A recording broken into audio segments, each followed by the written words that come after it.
허환구의 라디오 오늘.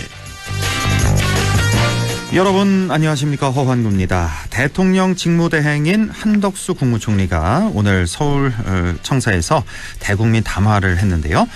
달라진 내용이 없었죠. 한 권한대행은 우리 역사를 돌아볼 때 여야 합의 없이 임명된 헌법재판관은 단 한 명도 없었다며, 여야가 합의해서 안을 제출하면 즉시 헌법재판관을 임명하겠다고 말했습니다. 현재 국민의힘이 헌법재판관 임명에 반대하고 있는 건 누구나 알고 있는 상황인데요. 이런 상황에서 여야 합의를 요구하는 건 정치적 책임을 회피하는 거로밖에는 보이지 않습니다. 헌법재판소 사무처장도 임명할 수 있다고 했고, 학계에서도 대체로 임명할 수 있다는 게 다수설인데요. 그런데도 한 권한대행은 책임을 미루고만 있습니다. 더불어민주당은 오늘 한 권한대행에 대한 탄핵소추안을 발의했고, 오늘 오후에 표결까지 다 마쳤죠. 통과된, 이거는 아니죠. 예, 내일 본회의에서 표결이 될 전망입니다. 예, 끝까지 실망시키는 한덕수 권한대행, 그 다음은 어떻게 될까요? 12월 26일 목요일 라디오 오늘 광고 듣고 시작합니다.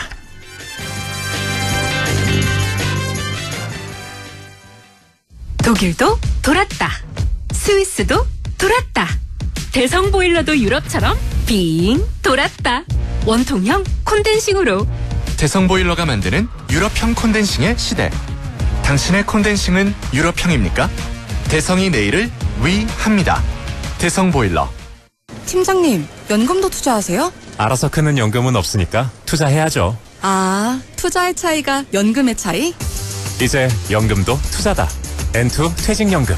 역시 고용노동부가 선정한 2024년 퇴직연금 우수사업자. NH투자증권. 원금 손실 유의, 가입 전 상품 설명서 및 약관 필독.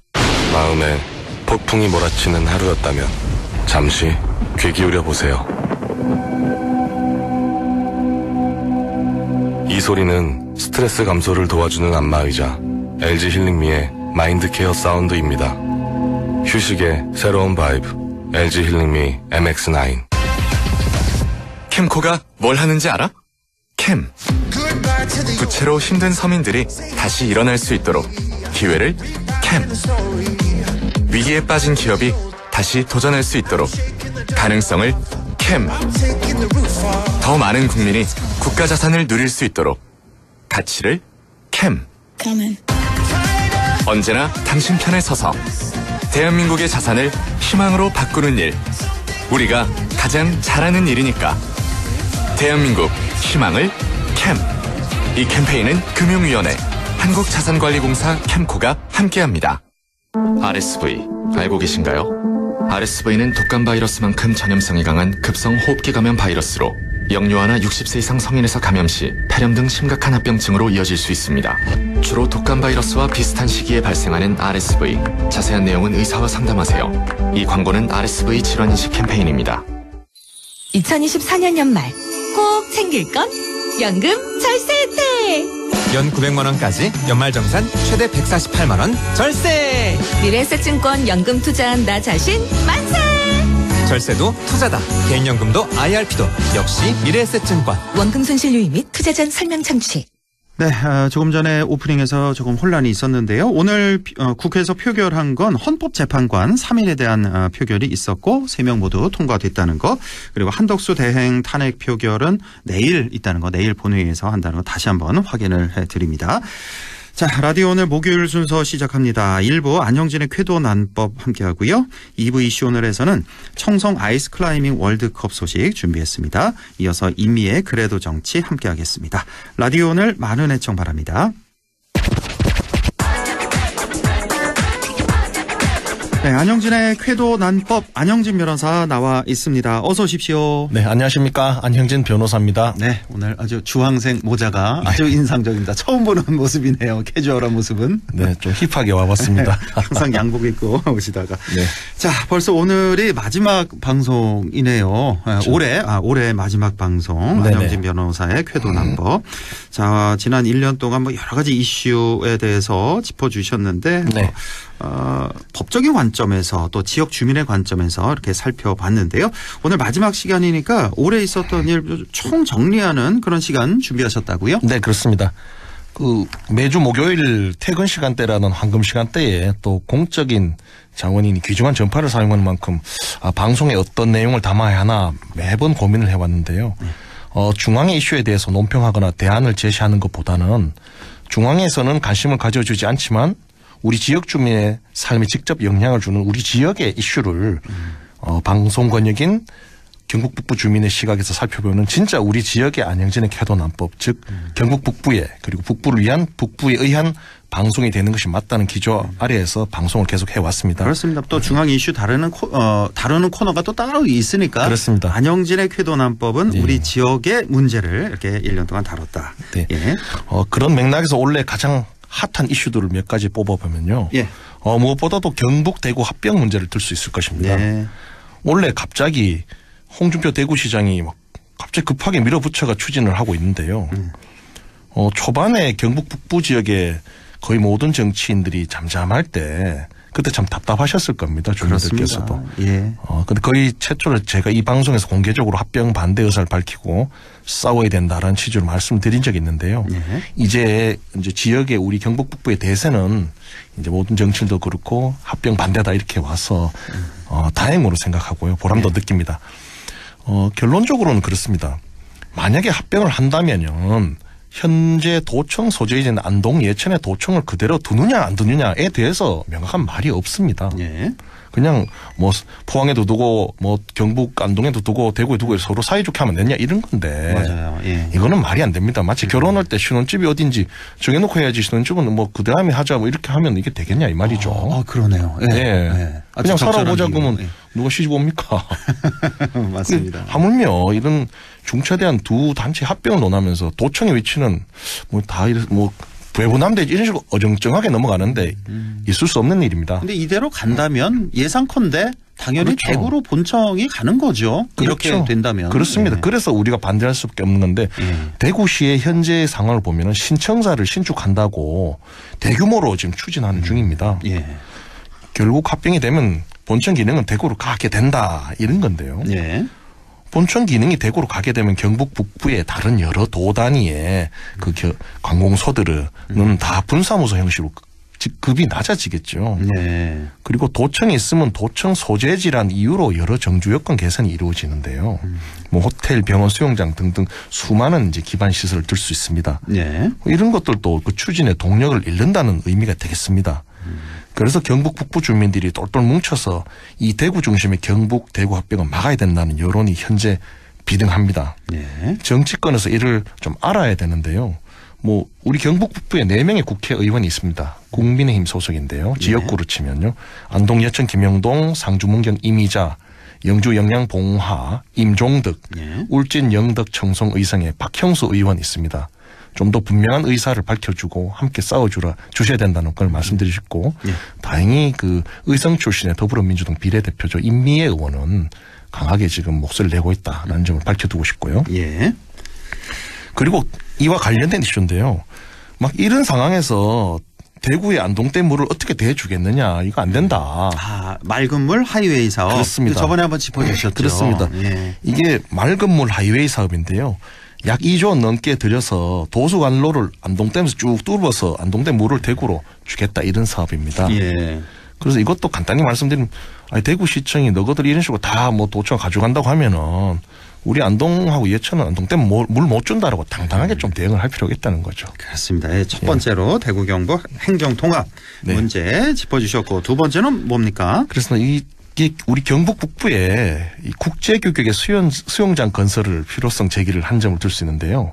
이 수영장은 우리가 꽤 있습니다. 경북 북부에. 근데 조그만 거고 국제 규격이라는 건 50m 풀이죠. 그거랑 다이빙 풀이 있어서 각종 국내 국제대회를 유치할 수 있는 그런 이제 지역의 미래 먹거리 산업이라고 할 수 있는 거죠. 국제 규격이라는 건 이제 50m 레인. 그렇습니다. 그다음에 다이빙 풀이 있어야 되고 방청석도 좀 있어야 되지 않을까? 일정 정도 있어야 그렇죠? 되는데 이게 사실 우리 경북 북부가 살아보려고 도청을 가지고 왔는데 그 이후에 경북 북부에 가시적인 이렇다 할 큰 시설이 들어섰느냐를 보면은 고개를 갸우뚱하시는 주민들이 많으실 겁니다.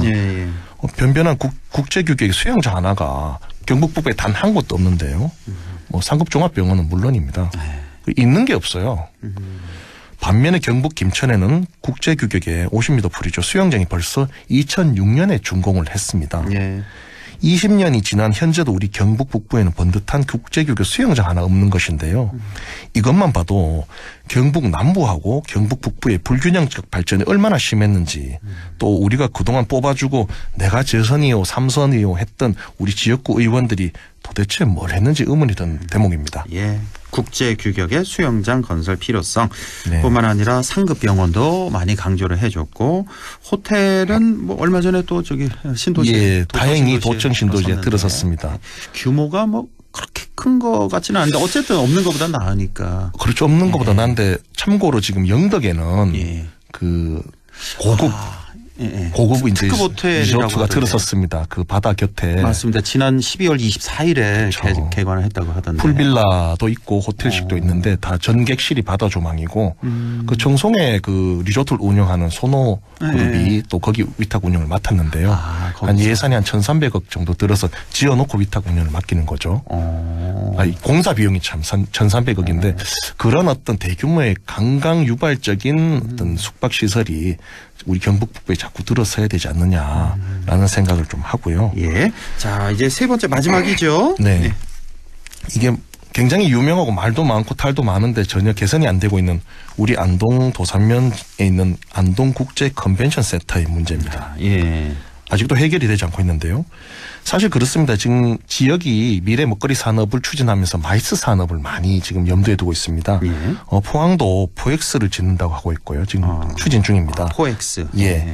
그리고 경주에는 화백 컨벤션 센터가 있습니다. 예. 등등 이제 국제 회의를 유치해서 지금 살아보자라고 추진하고 있는데, 이 컨벤션 센터라는 게 기본이 주변에 숙박시설도 있고 식당도 있고 교통도 좋은 곳에 위치시키는 게 전 세계적인 월드와이드한 상식이거든요. 예. 예를 들어 사막항공도 컨벤션 센터, 이건 말이 안 되지 않습니까? 그래야 회의가 유치돼서 그런데요. 그런데 안동국제 컨벤션 센터는 거의 세계에서 유례가 없는 사례일 겁니다. 산골짜기에 덩그러니 회의장만 지어놓는 형국이죠. 그 주변에 식당 뭐 숙박소 하나도 없어요. 산이 많습니다. 그래서 이게 행사 유치도 잘 안 되고, 또 안동시가 좀 살려보려고 적극 행사를 가지고 오면 거기에 행사를 하기 위해서 공무원들이나 시민들이 그 먼 곳까지 갔다 왔다 해야 돼서 골병이 들고 있는데요. 더군다나 1년에 운영 적자가 계속 수십억씩 들고 앞으로도 이게 해결 방안이 없다는 게 또 중요합니다. 그러니까요. 예. 이게 중요합니다. 그렇습니다. 예. 그냥 계속 혈세가 수십억씩 매번 빠지는 거예요. 그래서 아예 이참에 그냥 뭐 열심히 해보겠다, 뭐 아니면 뭐 방법이 있지 않겠느냐, 아니면 저거를 뭐 그래 들여놨어요, 어디든 살려보자, 이런 추상적이고 그냥 천편일률적인 대답 말고 아예 혈값에 매각을 해서 혈세가 낭비적으로 투입되는 걸 막는 방안도 적극적으로 고려해봐야 된다는 거죠. 예. 그렇죠. 이 골짜기에 위치한 안동국제 컨벤션 센터는 전 세계 컨벤션 센터 역사에서 가장 이해 안 되는 사례 중에 하나로 기록될 것 같습니다. 그래서 이것을 추진한 정치인들은 그때 자랑하고 난리 났었죠. 안동 뭐 마이스 산업 된다 하고. 예. 지금은 시민의 어떤 혈세를 낭비하고 시정을 옥죄는 그런 시설이 됐기 때문에 반드시 반성을 하고 사죄를 해줘야 됩니다. 지금 뜨끔하는 사람들 많을 겁니다. 알겠습니다. 네. 예. 자, 이제 마무리 말씀해 주실까요? 네, 이 정도 이슈를 뽑아볼 수 있는데요. 문제는 제가 이 말씀들 계속 지속적으로 말씀드리고 있는데 해결된 게 하나도 없다는 게 또한 참 이 지역에 사는 청년으로서 또 청년 정치인으로서 너무 슬픕니다. 아무리 말을 해도 들어주지 않아요. 그래서 계속 정치를 바꿔야 우리가 산다, 이런 생각을 할 수밖에 없고요. 예. 청취자 여러분, 원래 경기도 안 좋고 힘드신데 여야 정치인들이 사고를 계속 쳐가지고 더 심란할 겁니다. 그런데 우리나라 역사가 이 정치인들이 사고를 많이 치면 일반 민초들이 나서서 해결을 해온 사례가 많습니다. 예. 임진왜란에 의병이 있었고요. 일제치하의 의병과 독립군이 있죠. 예. 그리고 IMF 사태 때 금모으기 운동이 정말 부유층 중심이 아니라 우리 막 돌반지 내놓고 그랬다니면, 그래서 그 감동받아서 외국들이 우리 투자도 하고 뭐 이렇게 했는데요. 예. 그래서 이 위기를 이제 시민들의 힘으로, 정치권을 제가 오늘 이렇게 하는 거 보면 자들은 믿을 수가 없다는 생각이 듭니다. 그래서 시민들의 힘으로 또다시 극복을 해야 되지 않느냐, 좀 그렇게 나가야 되지 않는 생각을 하고요. 뭐 아무쪼록 한 해 부디 잘 마무리하시고 저도 내년에 안영진의 캐도남법 한층 더 재미있고 또 속 시원한 선한 내용으로 찾아뵐 그 약속드리겠습니다. 감사합니다. 예, 한 해 동안 우리 안영진 변호사도 수고 많았습니다. 자, 지금까지 쾌도남법 안영진 변호사와 함께했습니다. 고맙습니다. 감사합니다. 네, 라디오 오늘 2부에서 뵙겠습니다.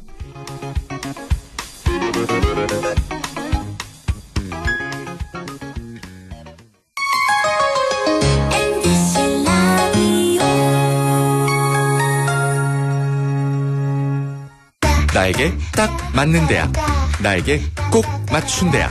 나만의 경쟁력을 원한다면 안동과학대학교로 오라. 시대에 딱 취업 중심 실전학과, 학생의 꼭 현장 중심 실무교육, 취업에 맞춤, 내 꿈에 맞춤, 나의 드림핏 안동과학대학교. 2024년 연말 꼭 챙길 건 연금 절세 혜택. 연 900만 원까지 연말정산 최대 148만 원 절세. 미래에셋증권 연금 투자한 나 자신 만세. 절세도 투자다. 개인연금도 IRP도 역시 미래에셋증권. 원금 손실 유의 및 투자 전 설명 청취. 오늘도 안전하게 음주운전 예방 수칙 알려드립니다. 첫 번째, 술자리가 예정된 경우 미리 귀가 방법을 정하고 차는 가져가지 않는 것이 안전합니다. 두 번째, 음주 후 자전거나 전동 킥보드를 이용하는 것도 음주운전 처벌 대상에 포함됩니다. 세 번째, 과음을 한 다음 날에는 대중교통을 이용해주세요. 숙취 음주운전 역시 처벌 대상입니다. 네 번째, 음주운전을 방조하는 경우에도 3년 이하의 징역형 또는 1,000만 원 이하의 벌금형에 처해질 수 있습니다. 적극적으로 말려주세요. 위험한 음주운전 미리 예방하여 소중한 생명을 지켜주세요.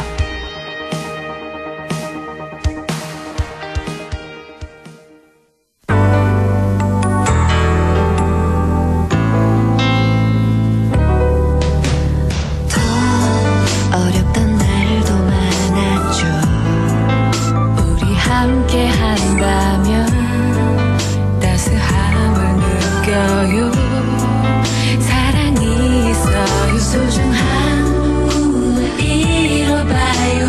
우리 함께 여기 있으니 감동과 사랑 있는 MBC 라디오 문화방송 100.1 MBC 라디오. 네, 6시 23분 4초 지나고 있네요. 이슈 오늘 시작합니다. 자, 청송에서 아이스클라이밍 월드컵이 펼쳐집니다. 세계 각국에서 아이스클라이밍 선수들이 청송에서 실력을 펼칠 텐데요. 대회를 보는 것도 큰 재미가 있다고 하죠. 청송군 권기범 체육진흥팀장을 연결해서 얘기 나눠보겠습니다. 권기범 팀장님 안녕하십니까? 네, 안녕하십니까. 청송군청 체육진흥팀장 권기범입니다. 네, 수고 많으십니다. 자, 해마다 청송군에서 아이스클라이밍 월드컵이 열리고 있는데요. 2025년 대회 소개를 좀 해주시죠. 아, 예. 청송 아이스클라이밍 월드컵은 2011년을 첫 시작으로 2025년 13회를 맞이하고 있는 국제대회로 매년 1월 둘째 주에 개최되고 있습니다. 네. 2025년 대회는 1월 10일 금요일 개막식을 시작으로 11일 토요일 예선전과 12일 일요일 결승전까지 양일간 청송군 아이스클라이밍 월드컵 경기장에서 경기가 진행됩니다. 그렇군요. 1월 10일 금요일부터 개막식을 시작을 해서 토요일, 일요일 이렇게 양일간 경기가 있습니다. 자, 잘 모르시는 분들을 위해서 아이스클라이밍 종목이 어떤 종목인지 좀 설명을 좀 해주신다면요. 네. 아이스클라이밍의 기원은 이제 유럽 알프스 산악 등반 문화에서 시작됐다고 하는데요. 눈과 얼음으로 덮인 지역을 오르기 위해 기술과 장비가 필요했고 이 과정에서 아이스클라이밍이라는 스포츠가 형성되었습니다. 가장 유사한 종목으로는 스포츠 클라이밍을 들 수 있는데요. 아이스클라이밍은 스포츠 클라이밍과 달리 얼음이라는 장애물을 극복하기 위해 우리가 농사용으로 사용하는 낫과 비슷한 바이스 아일이라는 장비와 등산할 때 착용하는 아이젠과 유사하지만 얼음벽을 오를 수 있게 앞쪽 양쪽에 스파이크가 있는 그램폰이라는 장비를 착용하여 얼음벽이나 구조물을 오르는 경기입니다. 그렇군요. 예, 스포츠 클라이밍 뭐 거의 비슷한데 여러 가지 장비가 조금 더 예, 들어가는 예, 뭐 아이스바일, 아이젠, 크램폰 등등. 예. 자, 해마다 청송군에서 이렇게 아이스 클라이밍 대회가 열리고 있는데 여기는 이제 지리적 특징도 좀 있을 것 같은데 청송에서 이 아이스 클라이밍 월드컵이 열리는 배경이 무엇일까요? 예. 우리 군은 전체 면적의 82%가 산림으로 이루어져 있을 정도로 숲이 울창하고 자연 환경이 잘 보존되어 있습니다. 이런 지형적 장점을 활용하여 청송군에서는 매년 산악 자전거 대회, 모터사이클 대회, 산악 마라톤, 아이스 클라이밍 월드컵 등 다양한 산악 스포츠를 육성하고 있습니다. 특히 아이스 클라이밍 대회가 개최되는 중앙산면 오름골은 지역 주변보다 온도가 낮아 아이스 클라이밍 대회를 위한 최적의 장소라고 할 수 있습니다. 네, 청송의 아이스 클라이밍 기반 시설은 이런 국제 행사 열기에 충분한가요? 예, 맞습니다. 청송군은 2011년부터 아이스 클라이밍 월드컵을 개최해 오면서 대회 운영의 노하우를 축적하였을 뿐만 아니라 아이스 클라이밍 대회를 위한 기반 시설도 완벽하게 조성하였습니다. 네. 현재 높이 30m, 폭 32m의 아이스 클라이밍 전용 경기장이 있으며 지하 1층, 지상 3층의 클라이밍 센터는 야외 관람석 400석, 실내 관람석, 아이스 클라이밍 역사관 등으로 구성되어 실내에서 세계 정상급 선수들의 박진감 넘치는 경기를 관람할 수 있습니다. 이런 시설은 이제 전국에서 유일무이하고요.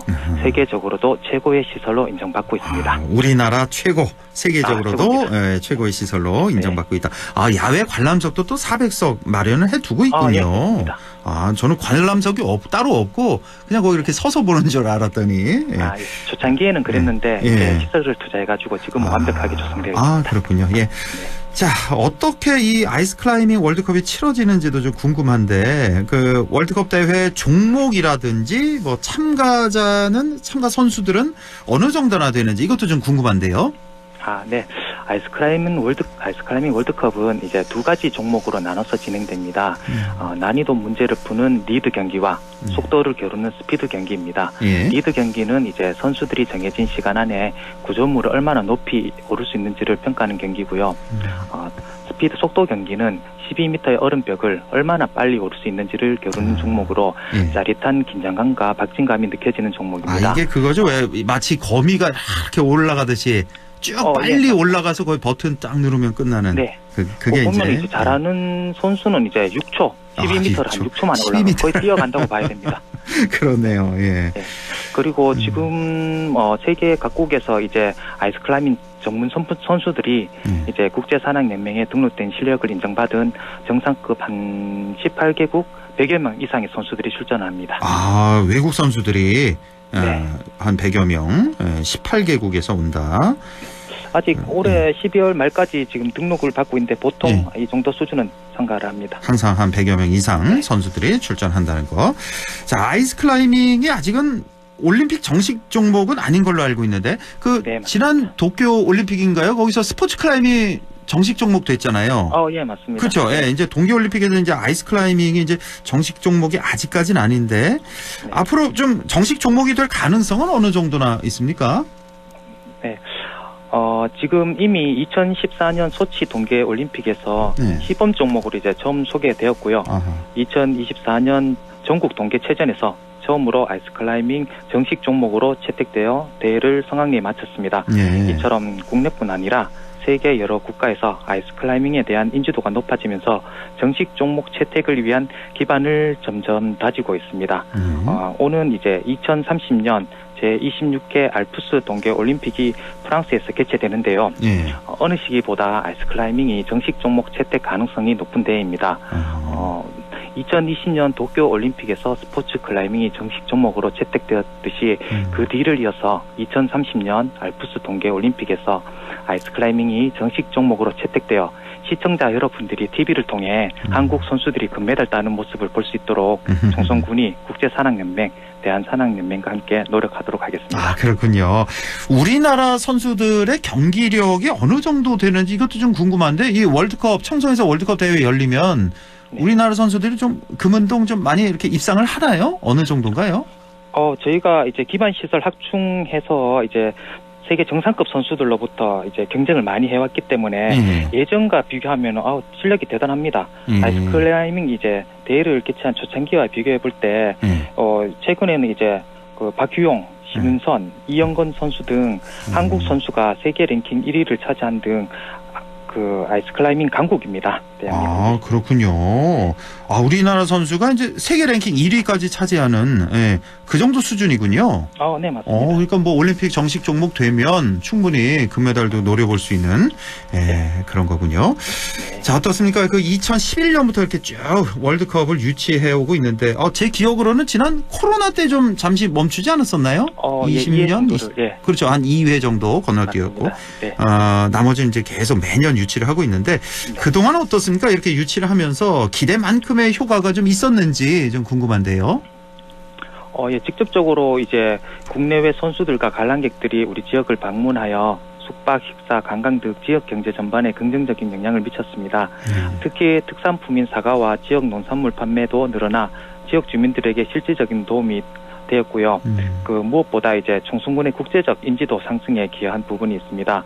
외국에서 대한민국은 몰라도 청송군은 안다는 우스갯소리가 있거든요. 청송은 아이스클라이밍 대회를 통해 국내외 언론과 스포츠 팬들로부터 주목을 받고 있습니다.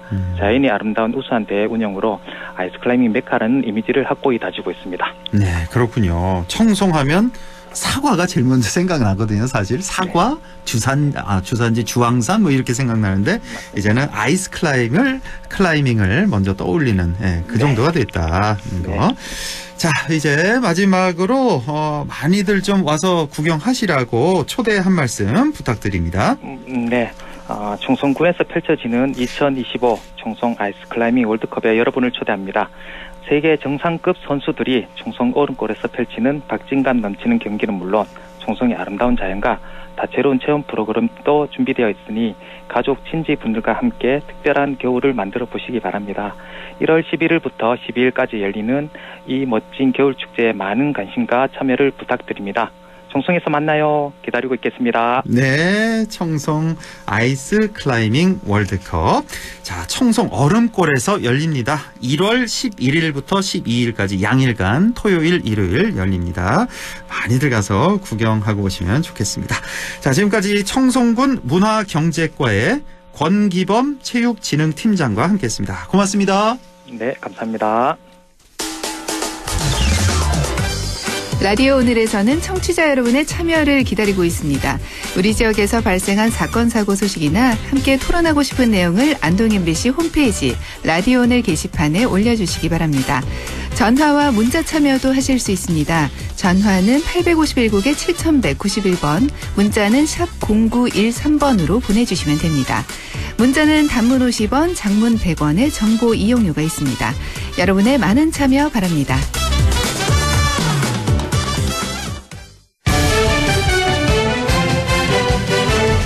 네, 임미의 그래도 정치 시작합니다. 더불어민주당 임미애 의원 연결되어 있습니다. 안녕하십니까?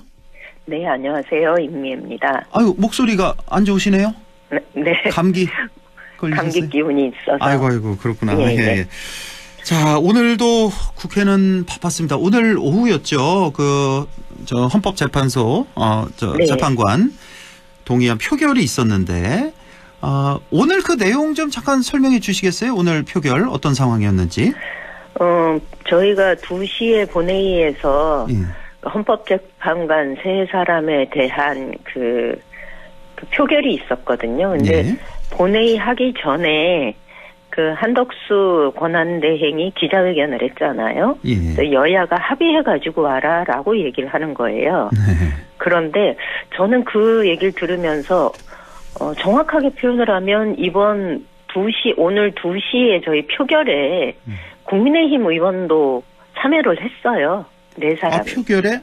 그러니까 당론은 불참이었는데 4명이 참여했죠. 그렇죠. 김상욱 의원, 김예지, 한지아 등등 해서 한 명이 또 누구였죠?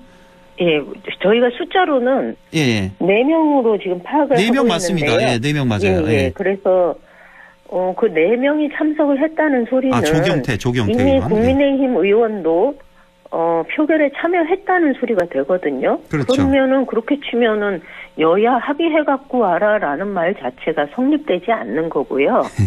그리고 이게 자꾸 이제 여당, 야당 이렇게 얘기하는데 지금 상황에서는 대통령이 탄핵된 상황인데 여당이라고 따로 있다고 얘기할 수가 없습니다.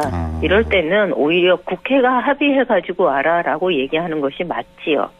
그렇게 치면 오늘 표결에는 국민의힘 의원들도 참여를 했으니 저희가 볼 때는 이건 여야 합의로 봐야 되는 거다라고 얘기할 수 있고요. 그리고 오늘 저희가 표결에 붙인 분들은 이미 11월 달에요. 국민의힘과 민주당이 각각 합의해서 그렇죠. 국민의힘이 한 사람을 추천했고 민주당이 두 사람을 추천하기로 이미 합의가 다 돼서 추천이 이루어진 상태입니다. 그러니까 지난 11월에 이미 여야 합의가 그렇죠. 된 상태 그 후보자들이에요. 네. 예. 그리고 그래서 국민의힘에서도 추천을 했고요. 그리고 이번에 예기치 않았던 계엄령 사태 이후에 이 정상적인 절차가 진행되는 거거든요. 이 절차가 진행되는 과정에 있어서 어떤 문제도 없는 겁니다. 단지 계엄이 발표되었고 그로 인해서 대통령이 탄핵이 되었다는 것이 다른 상황이거든요. 국민의힘은 자신들이 추천한 후보자에 대해서도 인사청문회에 참여를 하지 않은 겁니다. 저는 국민의힘이 책임 있는 정당이라면 그리고 한때 여당으로서 국정을 책임지는 위치에 있었다면 오늘과 같은 행위를 하면 절대로 안 되는데 그때 상황에 따라서 말을 바꾸는 국민의힘 의원들을 보면서 이게 국가를 운영하기에는 그럴 만한 역량이나 그릇이 안 되는 거 아닌가라는 생각을 좀 합니다. 그러니까요. 이 윤석열 대통령의 그 계엄, 이 내란, 이건 뭐 온 국민이 다 지켜봤으니까 여기 뭐 더 이상 말할 필요도 없고 이 탄핵 소추 이후에 그 지금 국민의힘에서 보이는 이 태도 전체 의견은 아닐 겁니다. 그 위에 그 중진들 뭐 권성동 또 누구죠 저 인천에 최근에 이름이 갑자기 생각이 안 나네. 권영세.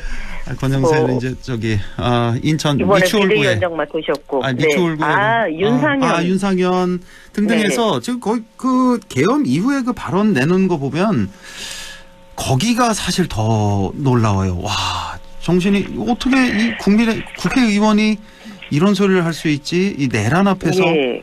근데 저는 요즘 그런 발언들을 하는 거 보면서 대통령을 이 지경까지 몰고 간 데에 첫 번째 책임은 전 국민의힘에 있구나라는 것을 여러 정황을 통해서 확인할 수 있는 것 같아요. 그렇습니다. 그동안 대통령이 왜 여당과 협의해서 인사 문제든 얼마나 국민의힘도 국정 운영에 경험이 있기 때문에 인적 풀이 있지 않겠어요? 왜 자꾸 이렇게 소통을 하지 않고 일방적으로 국정을 운영하느냐라는 문제제가 계속 있었는데 제가 볼 때는 국민의힘이 스스로 자신들의 역할이 어떤 위치에서 어떤 역할을 해야 되는지에 대해서 정확하게 그 역할을 해내지 못하면서 이런 상황이 벌어진 거 아닌가라는 생각을 좀 합니다. 오죽했으면 조갑재 씨나 정규재 같은 보수 논객들도 오늘 저는 깜짝 놀랐어요. 조갑재 씨 발언하는 거 보면서. 미쳤다 그래요. 이게 어딘가 다른 그젠가. 표현이 필요 없다. 미쳤다. 극우도 아니다. 이거는 미친이라고 하는 게 정확하다. 뭐 이런 얘기 하거든요. 그러니까 뭐 지금 뭐 배신자 논란 뭐 이런 얘기도 국민의힘 안에서 많은데 진짜 배신자는 윤석열 대통령이죠. 그렇죠. 윤석열 대통령이 국민을 배신한 겁니다. 근데 그렇죠. 보수의 가치를 지지했던 다수의 국민들을 배신한 사람은 그렇죠. 윤석열입니다. 그렇죠. 그러니까 지지하지 않은 사람들은 뭐 그렇다 쳐요. 근데 이번에 뭐 거의 국민의 반이 지지를 해서 대통령 됐는데 그 지지했던 사람들을 배신한 겁니다. 이 보수 지지자들을. 그건 정말 꼭 좀 말씀드리고 싶고. 자, 그나저나 이 한덕수 권한대행 참 굉장히 실망스럽고 이렇게 누가 봐도 비상식적인 행동을 많이 하고 계속해서 하고 있는데 본인이 내란에 연루됐기 때문에 이런 행동을 하고 있다라고 해석을 할 수밖에 없을 것 같습니다. 오늘 김용현 전 그렇죠. 국방장관 측 변호인단 기자회견을 했는데 네. 여기서 또 깜짝 놀란 게 네, 그동안에 맞습니다. 한덕수 권한대행은 사전에 몰랐다 계엄을. 하지만 오늘 발표된 걸 보면은 사전에 한덕수 총리에게 보고를 했고 대통령에게도 보고했고 이걸 지금 밝혔어요 그 측에서. 이렇게 예, 되면 맞습니다. 또 이것도 저희가 심각해지네요. 예. 네, 저희가 그 한덕수 권한대행이 피의자 신분이었거든요. 예. 다른 국무위원들은 피의자 신분은 아니었어요. 피의자 신분이라는 거는 명확하게 말하면 범죄 혐의가 분명한 사람을 얘기하는 거잖아요. 예. 그런데 오늘 그게 증명이 된 것 같습니다. 방금 말씀하신 것처럼 김용현 그 변호인단이 개헌 발표하기 전에 한덕수와 논의했고 의논했고 그리고 대통령한테 보고했다라고 얘기를 하거든요. 예. 그러면 국회에 나와서도 계속 거짓말을 한 거죠. 본인은 몰랐다. 8시 40분경에 자기가 국회에 국무위원실에 대통령실에 들어가서 처음 들었다. 너무 놀랬다. 반대했다 이렇게 얘기를 했잖아요. 어떻게 그런 거짓말을 합니까? 저는 그래서 지금 이런 모습을 보여주는 게 이미 법률적 자문을 다 받았을 거고 그 자문을 받는 과정에서 한덕수 당신이 사는 길은 윤석열이 복귀하는 거이고 그 외에는 당신이 빠져나갈 여지가 없으니 윤석열의 복귀를 위해서 자신의 거취를 분명하게 해야 된다라는 법률적 자문을 얻은 게 아닌가라는 생각이 좀 듭니다. 이거는 여러 정황상 제가 추측하기에 그런 생각이 들고요. 그렇기 때문에 오늘도 사실 상설특검의 경우는 이미 법에 의하면 일찍 특검 추천을 요구해야 되는 거거든요. 예, 그렇죠. 그런데 그게 안 벌써 했지요. 10일이 보름 2주 정도 돼가고 있어요. 그게 벌써. 네, 맞습니다. 지체 없이 추천을 해야 되는데 2주가 이미 지나고 있다는 거. 그러니까 지금 한덕수 권한대행은 헌법에 위배될 뿐만이 아니라 법률에도 매우 위배되고 국회법의 증감법에 의해서도 이분은 거짓 증언을 한 것이어서 죄가 한두 가지가 아니다라는 얘기를 드리고 싶습니다. 이런 상황에서 민주당은 불가피하게 한덕수 권한대행의 탄핵소추안을 발의할 수밖에 없는 상황이 된 거죠. 오늘 발의를 한 거죠. 오늘 네, 오후에 맞습니다. 발의를 했고 네. 내일 오전에 있나요? 표결 이것도 표결을 내일 했죠. 2시에 있습니다. 내일 2시에 오후에 있는데 이 표결 네. 정족수 갖고도 또 말이 많은데 이것도 참 말이 안 되는 것 같은데 국민의힘에서는 대통령 권한 대행을 하고 있다. 실질적 대통령 역할을 하고 있지 않느냐. 그러니까 3분의 2가 필요하다. 200석이 필요하다는 거고 지금 네. 민주당에서는 과반이다. 반수 이상이니까 151석 이상만 되면 된다. 이건데 여기도 좀 한 말씀 해주세요. 저는 이 논쟁은 사실은 이제 국회의장이 이거는 결정을 하면 되는 문제라고 생각하는데요. 대통령의 그 거취와 관련돼서 의결 정족수를 200으로 두었잖아요. 예. 그 이유는 대통령이 국민들의 투표에 의해서 뽑힌 사람이기 때문에 그렇게 아주 강화된 의결권을 둔 겁니다. 그런데 그 한덕수 권한대행은 대통령이 그 직책을 맡긴 사람이잖아요. 대통령의 지명에 의해서 된 사람입니다. 국민이 뽑은 권력이 아닙니다. 예. 이러면 임시로 그 역할을 대통령의 역할을 대신하고 있는 사람을 탄핵하는데 200석의 의결이 필요하다라고 얘기하는 건 사실 권성동 의원의 경우 2016년도에 자신이 했던 발언을 한번 돌이켜보면 예, 이런 얘기하면 안 되는 거죠. 그때는 해도 된다라고 했고. 네. 완전히 또 말이 정반대로 바뀐 건데. 그러니까 지금 네. 그 국민의힘의 지도부라고 하는 이 위기를 수습하기 위해서 지도부라고 구성되어 있는 사람들이 모두 다 검사 출신이잖아요. 그렇습니다. 예. 권영세. 예. 어떻게 하면 이 권성동. 법을 이용해서 자신들이 이 상황을 좀 빠져나갈 것인가 아니면 이것을 좀 질질질 시간을 끌어서 이 사태를 좀 모면해 볼 것인가라는 데만 오로지 관심이 있는 것 같습니다. 그런데 이 상황이 지속되면 대한민국 경제는 진짜 망합니다. 그러니까요. 오늘도 1,460원이 환율이 넘었거든요. 그렇습니다. 예. 예, 이거는 제2의 IMF가 돌아서서 내일 온다고 해도 전혀 이상하지 않을 상황입니다.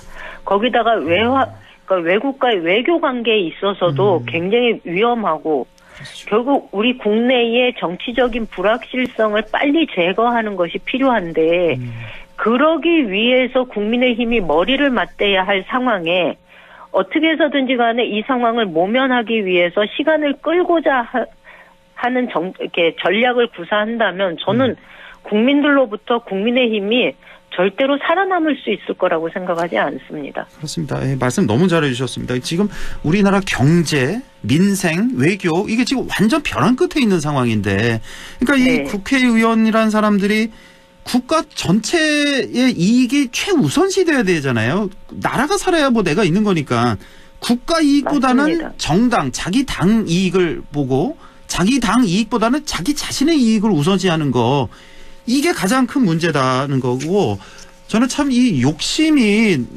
너무 지나치다는 게 지금 이런 내란 사태가 있고 나서 아니 이 정도 본인들이 이제 여당으로서 책임이 있잖아요. 막중한 책임이 있잖아요. 그럼 그렇죠. 다음 정권 정도는 한 번은 좀 내주는 게 너무 저는 그냥 순리적으로 상식적으로 당연하고 그 다음을 도모해야 된다고 저는 생각하는데 뭐 만약에 이게 입장이 바뀌어도 마찬가지입니다. 민주당이 만약 그런 입장이어도 그렇죠. 정권은 내줘야죠. 주고받고 그래야 이제 우리나라도 발전이 있고 그 다음을 좀 도모해야 되는데 당장 다음까지도 내줄 수 없다는 이 욕심에서 나와서 이 국가를 이렇게 내팽개치고 있는 이 정치인들 너무 심합니다, 진짜. 예. 저는 대구 경북 유권자들한테 시도민들한테 꼭 이 얘기 드리고 싶습니다.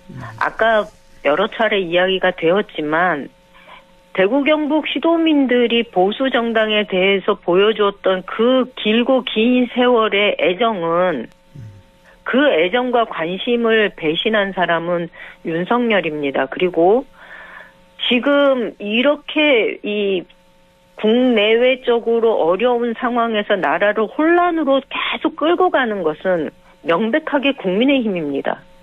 이 불확실성을 빨리 제거하지 않으면 정말로 어렵습니다. 우리나라는 원자재를 수입해서 그것을 가공해서 수출로 먹고 사는 나라라는 얘기를 수도 없이 했는데 지금 이 상황이면 환율이 1,500원을 가면은요. 수입을 해야 되는 사람들, 중소기업들 입장에서 제조업자들 입장에서는 도저히 기업을 운영해 나갈 수가 없습니다. 그럼요. 예. 이거 빨리 마무리하지 않으면 그렇습니다. 어떤 상황이 벌어질지 정말 저희가 예측할 수가 없습니다. 정말 이런 내란 이 내란 뭐라고 할까 이 내란범들을 비호하고 지키는 게 이게 국민의힘을 위해서 결코 바람직하지 않다는 거. 지금 이런 스탠스 권성동 권한대행 같은 이런 스탠스로 계속 나가면 국민의힘도 망하게 되거든요. 이거는 국가 전체적으로도 이거 바람직하지 않습니다. 이 보수 정당이 아주 든든하게 서 있어야 진보 정당과 함께 이렇게 주고받으면서 발전해 나가는데 여기 완전히 무너져요. 이대로 가다가는 정말. 예. 그래서 국민의 힘을 위해서라도 진짜 생각을 좀 바꿔야 되겠습니다. 정말. 예. 자, 노상원 그 수첩 얘기 좀 마지막으로 좀 해볼까요? 이것도 너무 놀라서 이걸 믿어야 될지 모르겠는데. 백령도 작전이라고 그래서 뭐 정치인, 언론인, 뭐 종교인, 공무원 등등 납치를 해서 북의 공격을 유도해서 이 사람들 뭐 사살 계획 등등 해서 아유 이거 뭐 어떻게 보셨어요 이거? 그러니까 제가 북한의 공격을 유도해서 전시 상황을 만들고 그걸 가지고 계엄을 선포하려고 했다고 하는 그런 정황이 지금 속속들이 드러나고 있는 거거든요. 근데 그러면 우리가 한번 돌이켜보면은요, 실제로 지난 6월 달에 정부가 9.19 군사합의 전체 효력을 정지시키고 NLL 일대에서 포사격 훈련을 하기 시작했거든요. 그리고 10월 8일 날 평양 무인기 침투 사건이 있었어요. 근데 그때 이거 국방부가 기획한 거 아니야? 라는 의혹이 있었거든요. 그리고 11월 18일 날 김용현이 용산 지하벙커에서 오물풍선 부양 원점 타격 이걸 주장했어요. 그랬을 때 이거 전쟁 날 수 있다. 그러니 안 된다라고 해서 합참 지휘부가 이거 반대했다는 거 아닙니까? 예. 합참이 반대하면서 이번에 사실은 계엄사령관에서 합참이 배제된 거잖아요. 그렇습니다. 예. 저는 이걸 보면서 너무나 치밀하게 준비를 한 거예요.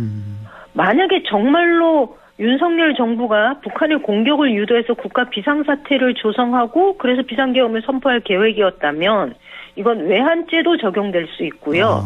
이 과정에서 윤석열 절대로 빠져나갈 여지가 없습니다. 이건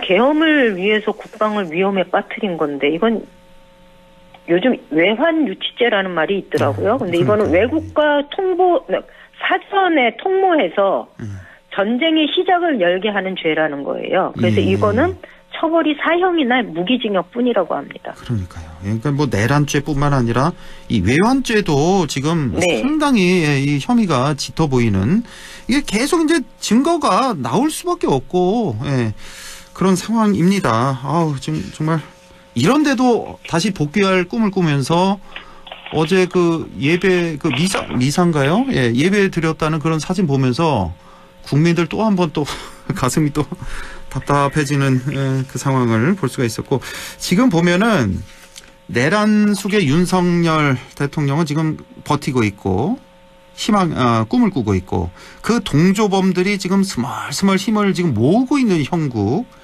일이 이렇게 진행돼도 되는가? 그 탄핵안이 통과됐을 때만 해도 새로운 희망이 이렇게 보였는데 지금 굉장히 좀 먹구름이 좀 드리운 이런 상황이어서 국민들이 상당히 좀 답답해하실 것 같습니다. 맞습니다. 저도 답답하고 국민들도 답답한데요. 탄핵안이 가결되었다고 해도 실제로 이 체포 수사 이런 것들을 모두 다 이것을 해내야 되는 국수본뿐만이 아니라 공수처도 그 역할을 제대로 하고 있지 못하니 지금 방법은 특검인데요. 상설특검도 지금 작동을 못하고 있고 일반 특검도 지금 작동을 못하고 있으니 저희 입장에서는 굉장히 답답한 상황입니다. 그렇습니다. 지금 공수처 이 태도, 이 공수처장의 이 말도 너무 답답하게 하고 그 대통령이 뭐라고 했죠? 저 소환에 응해줘서 아주 그 소중한 시간을 좀 내주길 부탁한다 그랬나요? 네. 그것도 어떻게 그게 그런 말을 범죄자를 하는지. 대하는 태도가 그래서 되겠습니까? 지금 보면은 검찰도 그렇고 경찰도 마찬가지고 지금 그쪽에도 좀 내란 그 동조 세력들이 조금 있는 거 아닌가 하는 그런 국민적 의심도 지금 나오고 있다는 거. 충분히 그런 의심이 가능하죠. 그렇습니다. 예. 자 오늘 의원님 저 감기 걸리셨는데 목 상태도 안 좋은데 오늘 말씀 잘 들었습니다. 자, 올해 마지막 방송이었네요. 네. 그러네요. 새해에는 좀 좋은 소식 갖고 인터뷰를 좀 했으면 좋겠습니다. 네, 새해 복 많이 받으십시오. 네, 새해 복 많이 받으십시오. 지금까지 더불어민주당 임미애 의원과 함께했습니다. 고맙습니다. 네.